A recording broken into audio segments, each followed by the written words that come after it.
যদি তোমার হাইট বাড়ানোর জন্য তোমাকে 30 দিন পর্যন্ত হাইট বাড়ানোর ট্রেনিং করা হয়, তাহলে তোমার শরীরে কী কী পরিবর্তন আসবে? ডে 1, তোমার সামনে একটা বড় পুল আপ বার। তুমি ভাবছো এতে শুধু ঝুলতে থাকলে কি সত্যি হাইট বাড়বে? হঠাৎ পেছন থেকে এক ভারী গলায় আওয়াজ এসে স্পাইন টেচ করা শেখো, তবেই শরীরে লম্বা হওয়া শুরু করবে। 30 সেকেন্ড ঝুলে থাকলে হাতে জ্বালা আর কাঁধে প্রচণ্ড টান অনুভব হবে। আজ খালি নতুন এক্সারসাইজ দিল কোবরা স্ট্রেচ করার সময় পিঠে টান আর পায়ের মাংসপেশি জোর অনুভব করছো। 7 দিন পর দেখবে তোমার পশ্চাতের শরীরের গঠন অনেকটা সোজা হয়ে গেছে। কাঁধ তখন আর ঝুঁকে থাকবে না, শরীর আগের চেয়ে লম্বা হয়ে যাবে। ডে 15, খালি বলে আজ শরীরে আকাশের দিকে ওঠাতে হবে। আজকের এক্সারসাইজ শুধু জাম্পিং। 20 বার লাফানোর পর পা কাঁপছে, শ্বাস দ্রুত হয়ে আসছে, শরীর গরম হয়ে উঠেছে, কিন্তু এর ফলে শরীরে গ্রোথ হরমোন বেশি রিলিজ হয় এবং পা মজবুত হয়।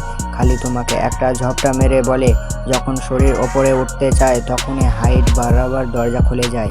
ডে 21, আজকের ট্রেনিং রানিং। স্প্রিন্ট করার সময় স্পাইন আরও বেশি স্ট্রেচ হয়, শরীর লম্বা হতে শুরু করে। আয়না দেখে তুমি নিজেকে অবাক হয়ে দেখবে।